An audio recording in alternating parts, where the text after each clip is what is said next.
Эми кыргыз эли илгертен жоокер эл болгон.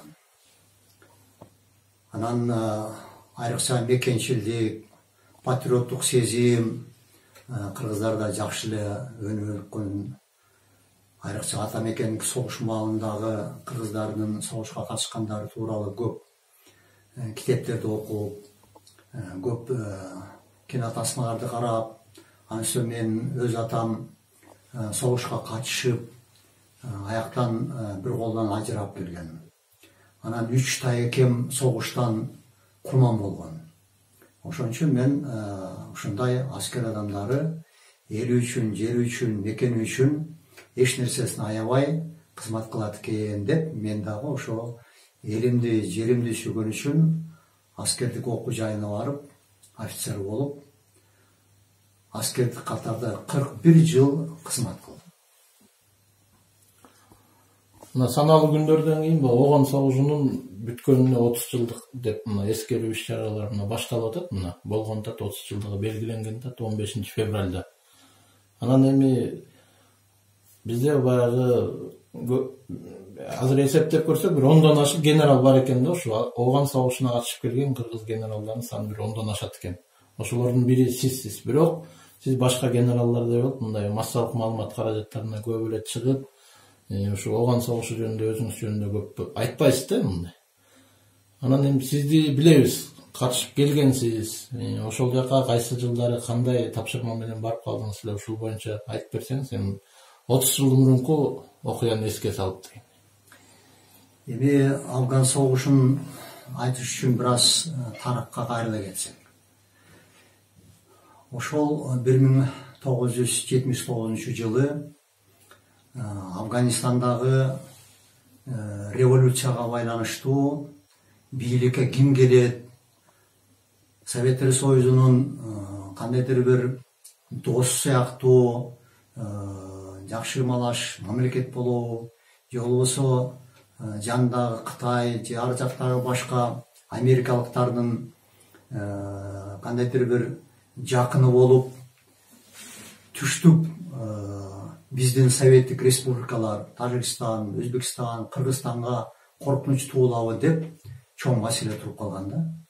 Анан эми майда чудасын айтпай эле коеюн, биздеги ошо кездеги мамлекеттик жетекчилер кийин ошо Орто Азияда кыргын болбосун, Советтер Союзунун түштүк жагынан кандайдыр коркунуч болбосун, Афганистандагы мамлекет жетекчилиги бизге санаалаш адамдар болуш керек деп аракет кылып, анан ошол эле маалда башка ири өлкөлөр дагы өздөрүнө тартыш үчүн алар дагы кирем деп калганда, Советтер Союзу шашылыш түрдө Түркмөнстан аркылуу Афганистан кирип калып, башка мамлекеттер кирбей калды да.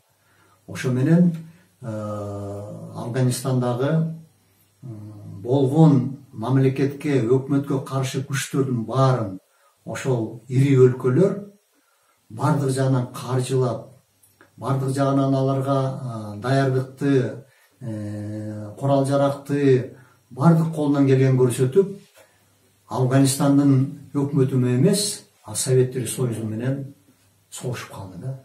Ошондо Афгандагы согушту мен айтар элем, Афганистандагы эки жаат болуп согушкан өздөрүнүн жарандары эмес, ошолорду пайдаланып, ошолорду шылтоолоп, ири өлкөлөрдүн кызыкчылыгы болуп, ошо ири өлкөлөр Афганистанда согушту десе болот да.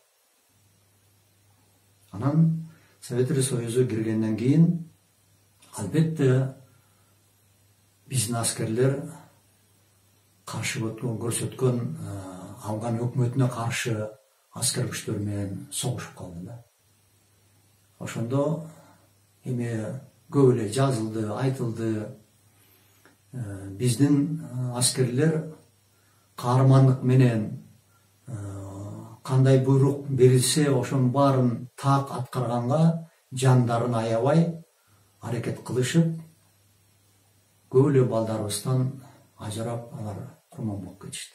Алардын ичинде Кыргызстандан да чакырылган бир талай аскер жоокерлер болгон. Алардын дагы бир тобу каза болгон. Жарадар болуп келгендери жарадарынан кийин бу жакта Кыргызстанда каза болуп, эми арабыз аз эле калды. Анан сиз айтып кеткен жанагы 10 чакты генералдарды ошо маалда кээ бирөө лейтенант, кээ бирөө старший лейтенант болуп, анан мен оюмча ошо Афгандан алган кандайдыр бир согуштук тажрыйбаларынын жардамы менен, өздөрүнүн аракети менен ошо генералдык чинге чейин жетишкен да. Сиз кайсы жылы бардыңыз? Мен эми согуш башталгандан кийин 8 жылдан кийин Афганистанда бир талай курмандыктар болгондон кийин, бирок аяктан келген курман болгон балдарды биринчи баштапкы маалда ачыкта айтышчу эмес. Акырын алып келип, военкомат ата-энесине жардам берип, армияда жүрүп курман болду деп эле жерге коюп коюшчу. Анан кийин билинип, жанагы өз кызыкчылыктарын көздөгөн ири мамлекеттер биздин начар кандайдыр бир чабаал жактарыбызды билип, көбүрөөк кандайдыр бир бизге басым кылып, кырдаал курчуп, татаалдашып жаткан маалда ал жака жалаң эле жанагы 40-чы армиянын жоокерлери эмес, көбүрөөк ошол Афган өкмөтүнүн, Афган армиясынын арасына биздин кеңешчилерди жибере башташты. Ошо кырдаал татаал болгон учурга карата кеңешчилерди дагы тандап, эми жыйынтыгы, натыйжасы жакшы болсун деп, ошо чоңураак кызматтагы кичине даярдыгы бар кишилерди жөнөтө баштады да. Тажрыйбасы бар. Тажрыйбасы. Сиз кайсы кызматтар ошондо? 87 жылы азыркы Астанадагы эң ири полктун саркеринин биринчи орун басары болчу. Анан мени ошо сыртыман тандап алышып, анан медкомиссияга Алматыга жиберишкенде ошондо сездим каяка эмнеге мени ошо каратып атканын. Сизде ошол 87-жылы ошо канча жылдык аскердик тажрыйбаңыз бар эле топтоп? А кезде 21 жылдык аскердик тажрыйба болчу. Аскердик даампат полковник болчу. Ага чейин бардык кызматтарды өтүп, ошо полктун командиринин биринчи орун басары болуп иштеп аткан болчу. Анан биз согуш десе эле баягы автомат көтөрүп, тоолордо же тиги танкалардын үстүндө жүргөндү элестетет да көбүчү. Анан жана сиз айтып аткан кеңешчиликтин дагы бир жана тажрыйбалуу адамдарды атайын тандап алып барып атпайбы? Ал кеңешчиликтердин да кеңешчилик кылган адамдын дагы коюлган адамга коюлган тапшырмалар өтө оор болушу мүмкүн да. Ошонун баягы чоо жайын, баягы коомчулук көп эле баягы тереңден биле бербейт да. Ошону ачып берсеңиз, сиз ушул кызмат башыңыздан өткөргөн экенсиз, сиздерге тагылган милдет жүк кандайдыр? Ошондо мени Казакстандан, Орто Азия, Казакстан 5 республиканын атынан Москвага жиберишип, ал жерде военный совет деп коет.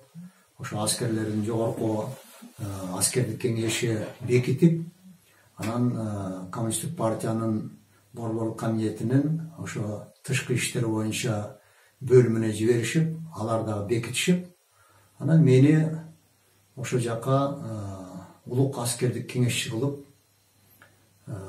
расмий эмес түрдө жиберишти да. Эми азыр чынын айтсам, колумда бир сүрөтү жок, фамилиям башка, атым башка, орус тил мугалими деген кагаз менен эле кеттим да, граждандык самолет менен.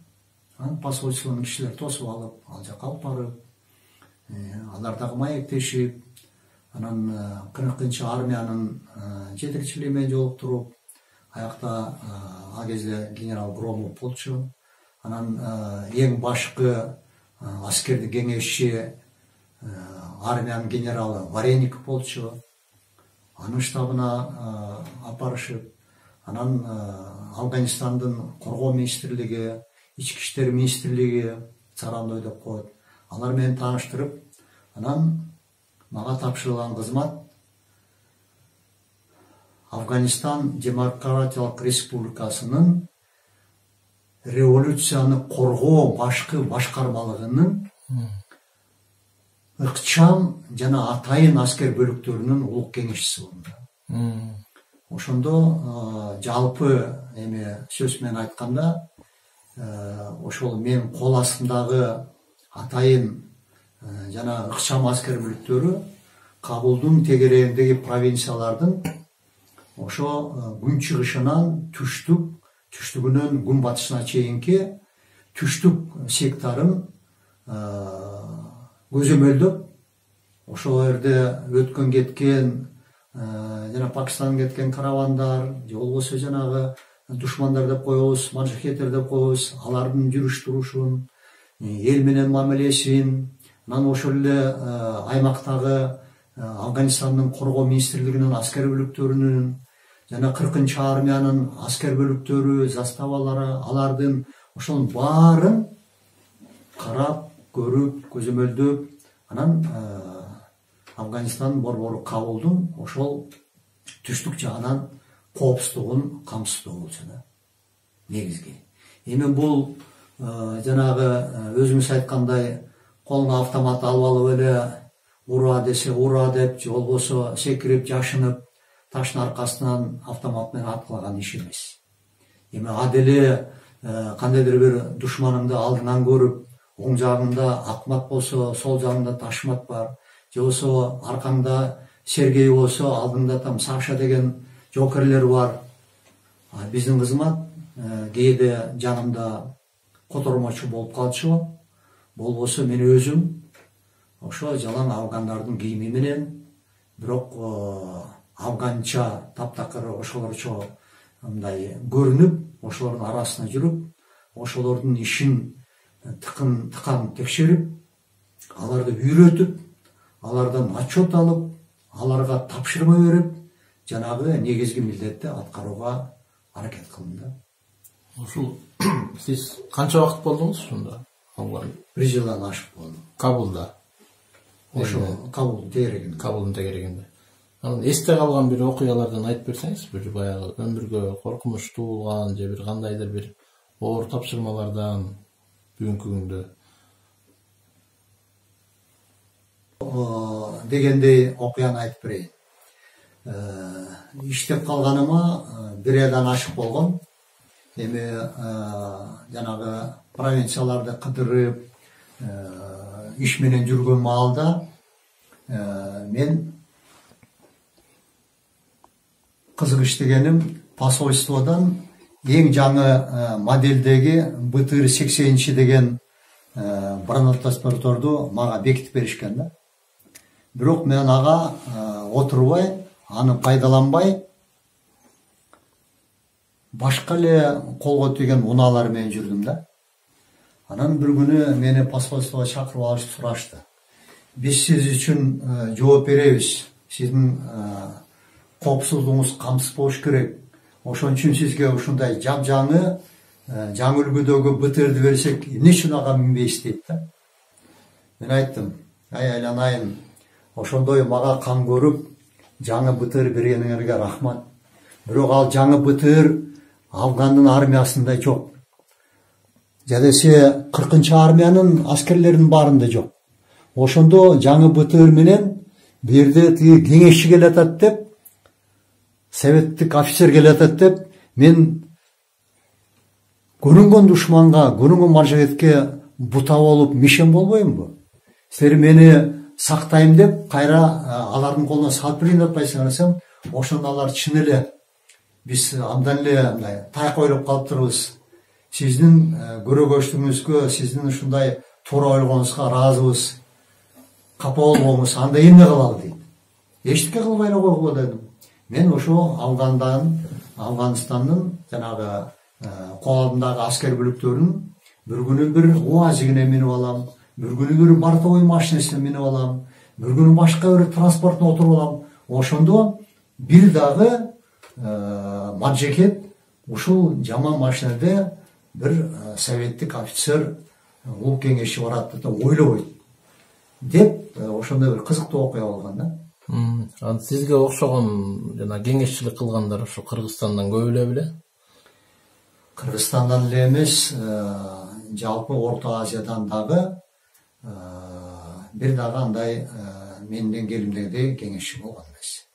Бирок котормочулардын арасында бир аз кыргыз балдар болгон, казак балдар болгон, өзбек балдар болгон, тажик, түркмен балдар болгон. Аларды атайын ошо котормочулукка үйрөтүп, окутуп, анан жиберип, анан ошолор кээде бизге котормочулар болуп калчу, аларды алмашып турушчу.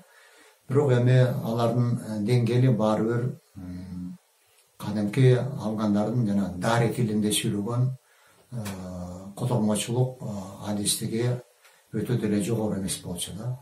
Акцент көп. Көп сөздөр түшүнбөй калышы мүмкүн, же которо албай калышы мүмкүн. Бирок өзүм дагы ошо жанагы Москва жиберер алдында Ташкентте атайын бир нече ай менен окутушкан. Ошондо Афганистандан да келип, алардын салт саналарын, алардын тилин, тарыхын үйрөткөн дагы окутуучулар болгон. Ошол эле биздин аскерлердин арасынан чыккан бир топ командирлер да келип, өздөрүнүн дагы оюн, тажрыйбасын айтып, алар дагы бир топ ушундай окуткан. Анан ошол маалда мен тарых, салт саналарынан тышкары тилге өзгөчө көңүл буруп, ошо тилди мен да котормочулардын деңгээлинде эле билип калгам. Аны билип, көп котормочулар ар кандай шылдоолор менен мени менен жанагы тоо ташка чыкканда калып калышчу. Мен өзүм эле эми жаңа күч келгенде түшүнгөнгө аракет кыласың. Бир 2-3 айда эле көп сөздөрдү өздөштүрүп, алар менен ой пикир бөлүшкөндө оңой эле, кенен эле мындай ой пикир бөлүшүп калдык да. Мына азыр төшүңүздө мындай көптөгөн жаркыраган медаль, ордендерди көрүп атабыз. Ушуга бир түшүнүк берип койсоңуз жакшы болот эле. Ушунун кайсынысын ушул болгон согуштан алгансыз, кайсынысын кийин алгансыз дегендей ушул көрөрмандарга да кызык болуп турат да. Эми жанагы милдеттеримди аткарам деп атканда көп учурларда ар кандай маалыматтарды же билиш үчүн, же болсо барып айтып, алардын кулагына куюп, көздөрүн ачыш үчүн ошо генерал Громовдун штабына көп бардым. Анан жана генерал армия Варениковдун штабына көп бардым. Анан аба десанттык аскерлердин командири болчу. Ошол кезде полковник Грачев деген кийин ал Советтер Союзунун коргоо министри болду. Ага көп барчумун. Анан алар деле мени көп билип, алар дагы кээде өтүнүч, кээде тапшырма бергенсип, алар дагы көп маалыматтарды алчу да менден. Анан эми жаман айтпай жакшы жок деп афгандардын кандайдыр иштерин аралашып калган бир топ башка ошо советтик аскерлердин командирлеринин, же болбосо советтик адистердин башка эле адамдарынын граждандык мындай кызматтагы көп ошо көйгөйлөрүн чечүүгө мен дагы аракет кылып көп жардам бердим. Айрыкча бош убактымда аскердик госпиталь бар болчу Кабулда. Атайын ошо 40-армиянын госпитали. Ошол жака айына бир жолу, кээде мүмкүнчүлүк болсо 2 жолу көп тамак аш, көп мындай керектүү нерселерди алып, ошол жака барып, ошол госпитальда жаткан аскерлерге жолугуп сүйлөшчүмүн. Эми көрсөң жаның ачыйт, жеңиң кейийт дегендей. Кээ бир ошо керебетте деп коеюнчу, колу буту бүт денеси таңылган балдар жатат. Буту барбы же жокпу, колу барбы жокпу, ошолорду көрүп зээним кейип, анан кой өзүмдүн ишимди мындан да тыканыраак аткарышым керек, ушулардын биринчи кезекте коопсуздугун, аманчылыгын сактоого аракет кылайын деп, анан кийин бир жарым жылдан кийин го көбүрөөк ошо 40 армиянын аскер бөлүктөрүнө барып, тигини мындай кылгыла, муну мындай кылгыла, тигиндей болушу мүмкүн, бул мындай болушу мүмкүн деп кеп кеңешимди аларга да көп берип, аларга да көп маалыматтарды берчүмүн. Анан айрым учурда алар мага ишенч эмес. Бул афганец бизди атайын алдап атат, бизге атайын туура эмес маалымат берип, жаңылыштырып атат дегендер да болду. Анан сүйлөшө келип, анан кээде ачуум келгенде, аларды орусча катыра сөксөң, анан ошондо ишенет да. Сүйлөсөң ишенбейт, катыра сөксөң ошондо сен тиги Советтер Союзунун офицер турбайсың деп ишенет да. Ошондойго жетип калышкан да. Анан эми өзүңүз айткандай, биз аяка эми сыйлык алабыз деп барган эмеспиз. Биринчиден ошо Советтер Союзунун армиясынын, куралдуу күчтөрүнүн өкүлү катары ошо биздин армияга сөз тийбесинде.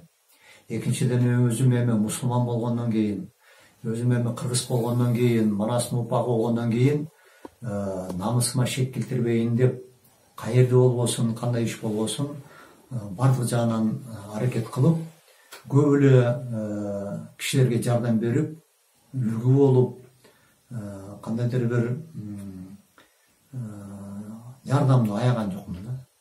Анан ошо себептүү Афган өкмөтү мен ошол жактагы эмгегимди баалап, эң аскердик жогорку даражадагы, биринчи даражадагы алтын жылдыз ордени менен алар ошо мени сыйлады. Ал ошо мына буреки афгандардын желегинин сүрөтү, мына буреки бул ошо герби, ошол афгандардын биринчи даражадагы алтын жылдыз деген орден менен сыйлашты. Анан от благодарного афганского народа деп, анан мына медаль менен, бул дагы Советтер Союзунун желеги менен Афган мамлекетинин желегине түшүрүлгөн медаль болду. Эми Советтер Союзу болсо за службу Родине в вооруженных силах деген, эми мен жана 40 армиянын составында болгондон кийин аларга берүүчү орден эмес, куралдуу күчтөрдөгү эң жогорку ордендерин